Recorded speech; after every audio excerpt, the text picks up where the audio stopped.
Good morning, Little Masters, and welcome back to today's Tolkien Times. I'm the Man of the West, also from the Prancing Pony podcast.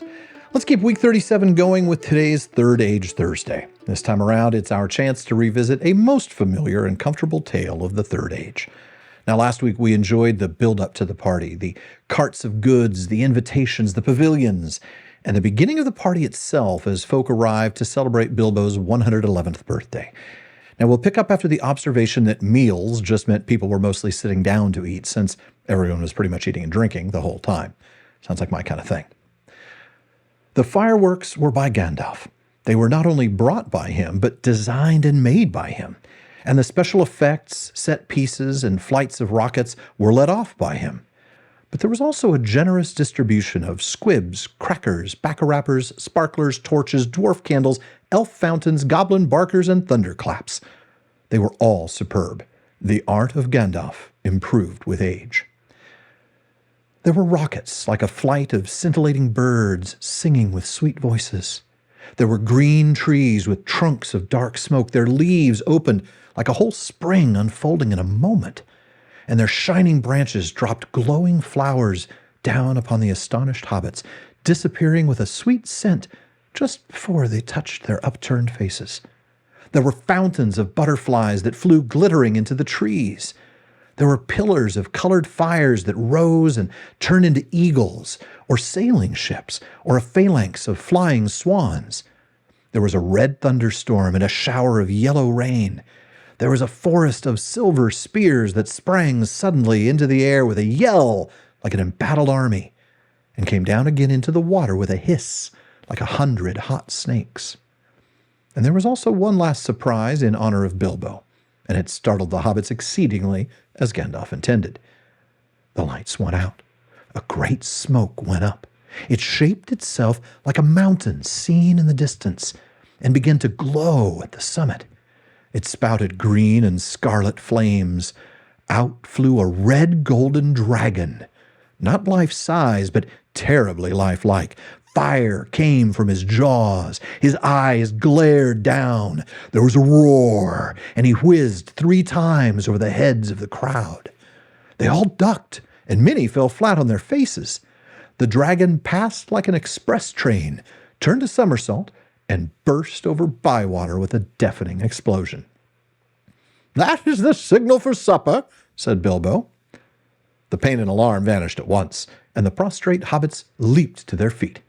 There was a splendid supper for everyone. For everyone, that is, except those invited to the special family dinner party. This was held in the great pavilion with the tree. The invitations were limited to 12 dozen, a number also called by the hobbits one gross, though the word was not considered proper to use of people. And the guests were selected from all the families to which Bilbo and Frodo were related, with the addition of a few special unrelated friends, such as Gandalf.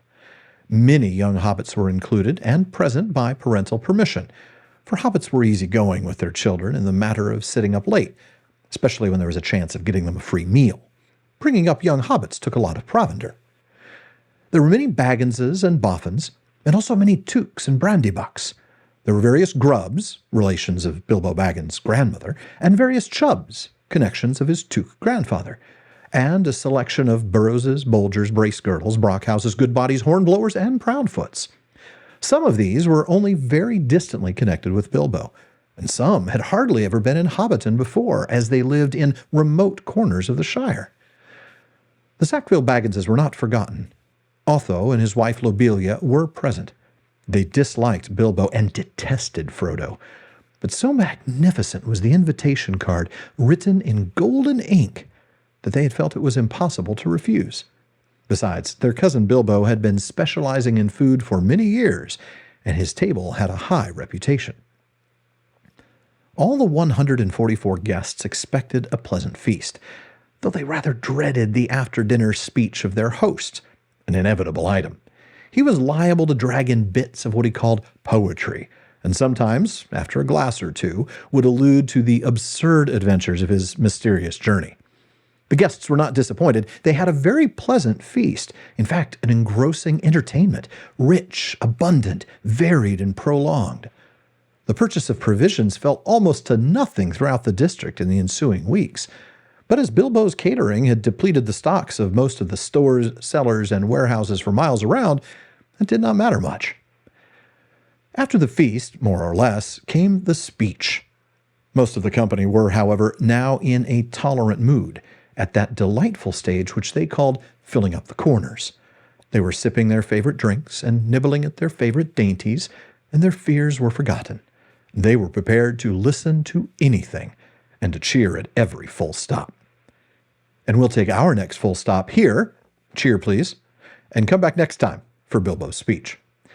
Now, before I comment at all on today's reading, and I might not have as much time to do that as a result, I want to go back to last week when I ran out of time to talk about Tolkien's explanation about Hobbit birthday traditions in Letter 214. Now, recall that the writer of the letter to Tolkien, an A.C. Nunn, had observed an inconsistency in that Bilbo gave birthday gifts, but that Smeagol received a birthday gift, or at least claimed to have.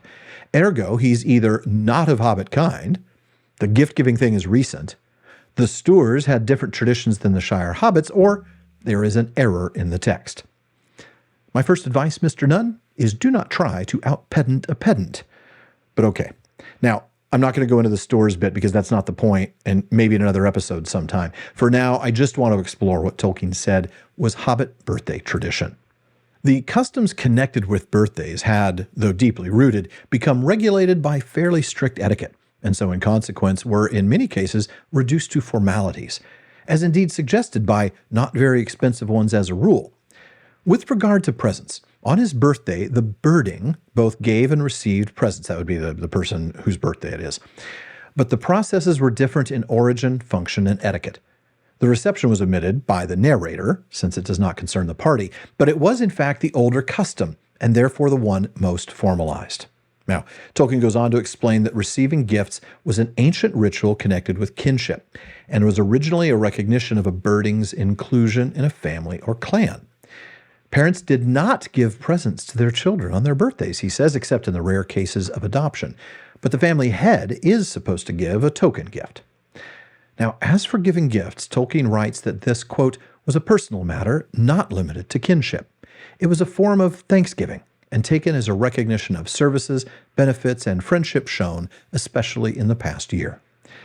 Now, young hobbits, as soon as they could walk and talk, were actually expected to give presents to their parents, things they found, grew, or made. That sort of thing was still often given among the poorer hobbits, Tolkien adds. Then he explains that in the Shire etiquette at the date of the party, expectation of receiving was limited to second cousins or nearer kin and to residents within 12 miles. Even close friends, if unrelated, were not expected to give, though they might. Now still, there were rules, okay? Tolkien explains the gift had to be brought in person, preferably on the eve of the birthday, but no later than midday on the birthday itself.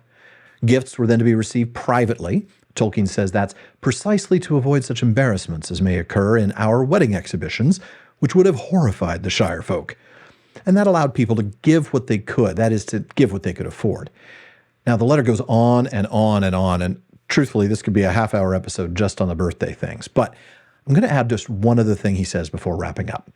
Bilbo was in this, as in other ways, an exceptional person, and his party was a riot of generosity, even for a wealthy hobbit. Now, we might come back for more on Hobbit social constructs and the controversy of who the Baggins heir really is sometime down the road. But for now, thank you for joining me for this week's Third Age Thursday. Come back next week as the guests try to work out if Bilbo is complimenting them or not.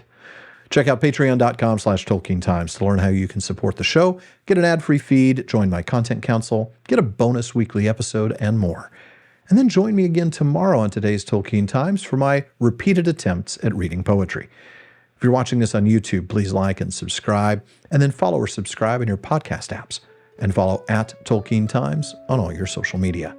Finally, as Faramir says, go with the goodwill of all good men.